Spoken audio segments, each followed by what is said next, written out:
Hi everyone, welcome back to my channel. I'm John, and about a month ago I posted a video. It was my last video in which I showed some books that I'd picked up from my local library annex. I'm going to call this a library book haul. It's not books I checked out. It's books I actually bought from those little annexes that are attached to my local libraries. And there's quite a few here. And some interesting things that I usually never find, including some of the first things I want to show. I was really surprised to find these, and for some reason I have a bit of a prejudice against these editions. You can probably tell what it is just by me waving it around. They're the Library of America editions. They're the ones without the black covers, but whenever I pick up a book, I tend to like to read everything between the two covers. And of course, the thing about the Library of America editions is that sometimes you'll pick up a book and it will have 3, 4, 5, 6 novels in it, or several collections of short stories. And, it might take me a year or two to want to read through everything, because I'll just want to read one novel or one collection of short stories at a time. But there's something pretty about them. I don't know, maybe it's just the aesthetic factor. I hate being that way, but at just a few dollars a piece, I couldn't quite say no to them when I know they're $30 and $35 and $40 a piece. In brand new unread condition. So this first one is John Steinbeck. Let's see, Novels and Stories, 1932 to 1937, and it has, let's see, The Pastures of Heaven, To a God Unknown, Tortilla Flat, In Dubious Battle, and Of Mice and Men. And, to make things even better, I think maybe this is true of all of them, but it came in this nice little slipcover case. Set this down here. And then I also got another edition of John Steinbeck. Another weird thing, John Steinbeck, my past reading experiences of him, I've read The Old Man and the Sea, I've read The Pearl, I've read East of Eden. Haven't been overly impressed by much of what I've read. But still, it looks pretty on a shelf, doesn't it? And like I said, I hate to be like that, but here we are. This is John Steinbeck, Grapes of Wrath and Other Writings, 1936 to 1941.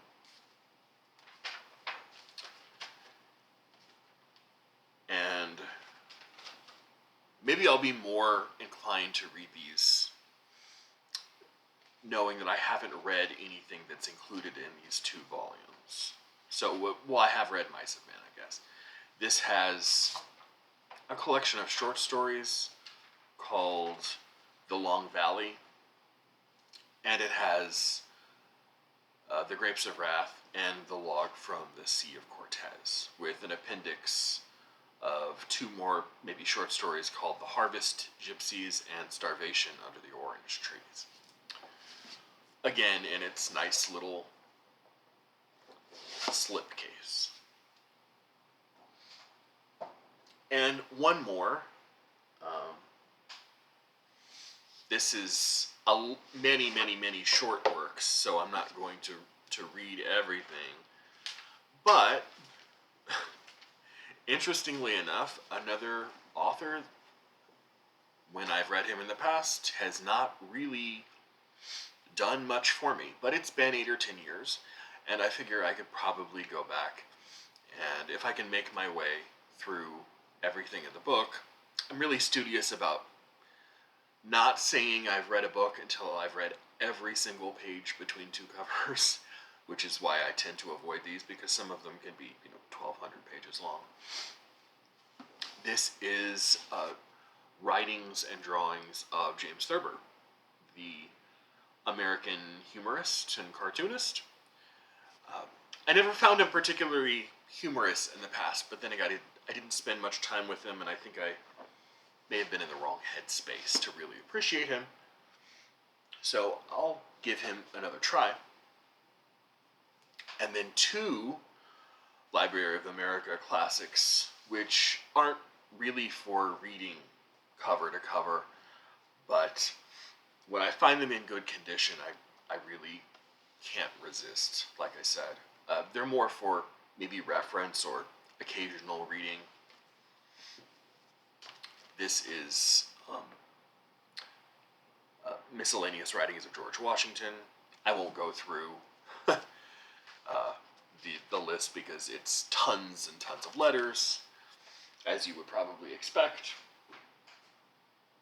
And then one other volume, kind of related to the subject of the Founding Fathers. This is the debate on the Constitution, including the Federalist and Anti-Federalist speeches, articles, and letters during the struggle over ratification, Part 1. The first, 5 months from September 1787 to February 1788. So that wraps up the Library of America section of what I found. Really happy to find them, even though I'm not sure how quickly I'll jump at reading them. They're nice to have. They're also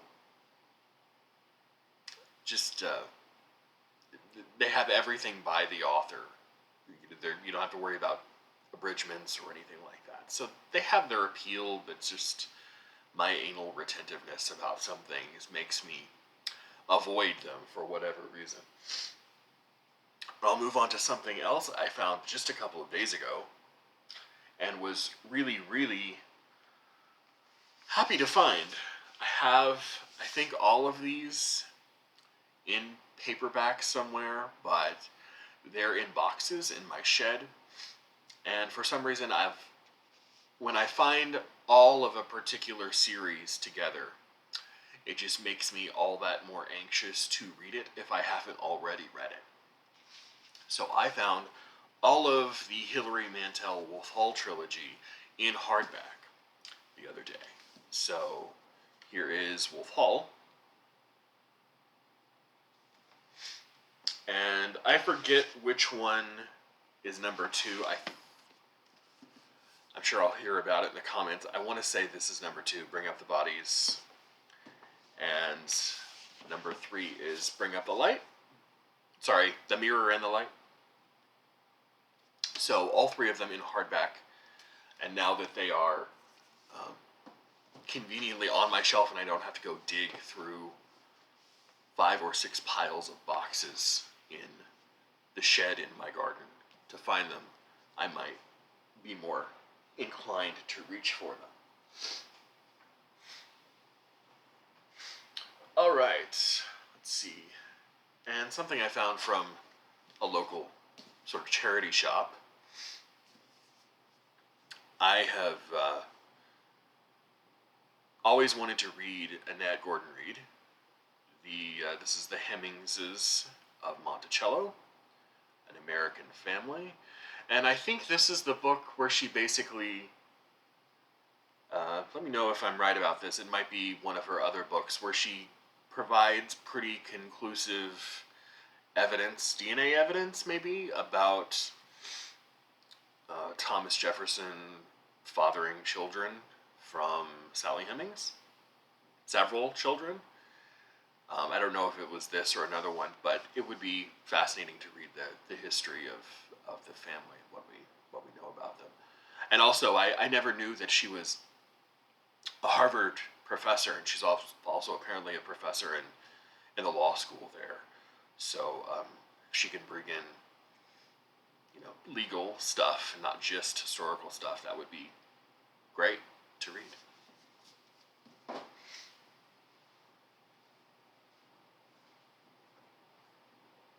Building a toppling tower down here.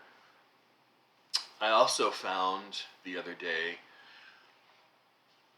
someone I just have always heard really, really consistently great things about and have never read myself.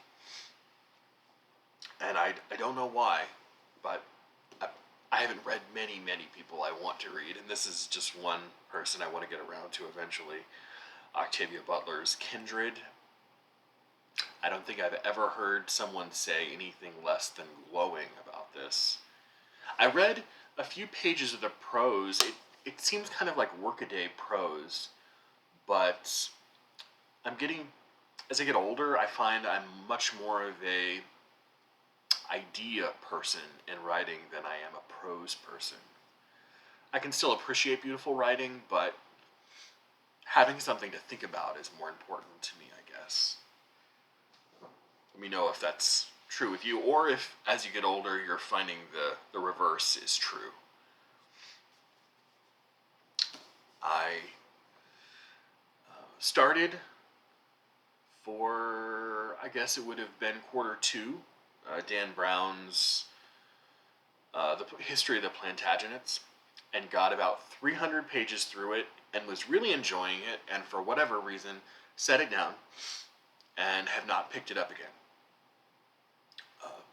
Not for reasons of not liking it. I really liked it, but I just found other things to read. And he writes the chapters in such a sort of short, episodic way where you can jump in and pretty much pick up the narrative again. But this is one I don't think I have. This is his history of the Templars, the rise and spectacular fall of God's holy warriors.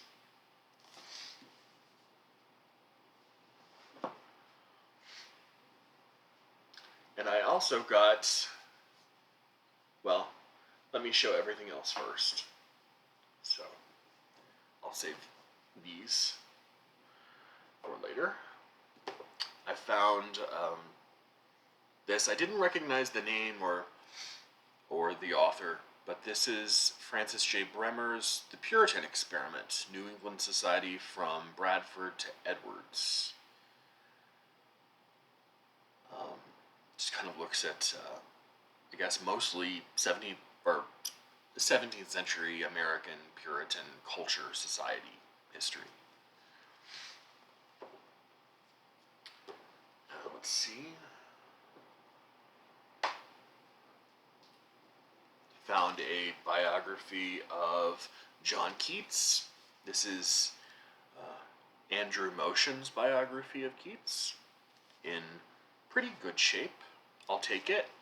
Not a huge fan of the cellophane covers, since I tend to be relatively easy on my books. I don't need them.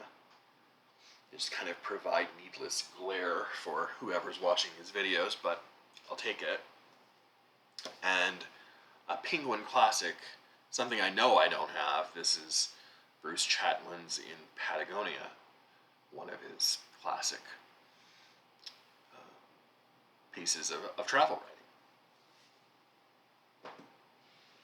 All right, and I got a gift card for my birthday, which was on July 11th, and I bought some things with it. I didn't spend everything on it, but I put a good dent in it. And excuse the price tags, which are still on the books, but I got, I'll show this one first, the thinnest of the bunch. This is a book from Yale University Press.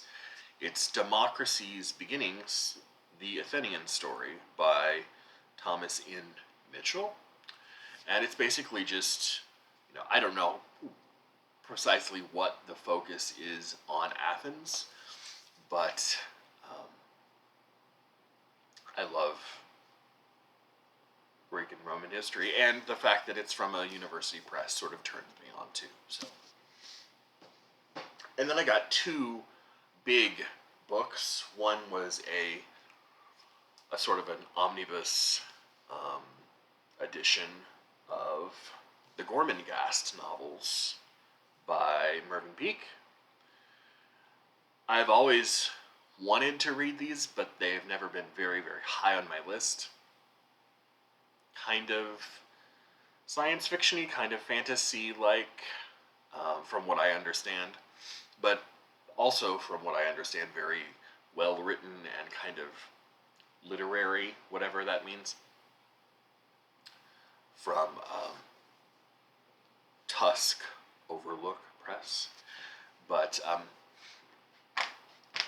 for whatever reason, I don't like many Library of America books, but I do like the fact that this is all of them. This is all of the Gormenghast novels, Titus Groan, Gormenghast, and Titus Alone, between the covers of a single book. So why I like one and don't like the other, I have no idea. And I will finish this up by showing you a book I've always, well, I didn't know this book existed, I don't think. But it's an area of the world that I know much, much too little about. And the Goodreads ratings are pretty solid, so I'll take a chance on it. It is big. It is, with notes and everything, over 1,100 pages.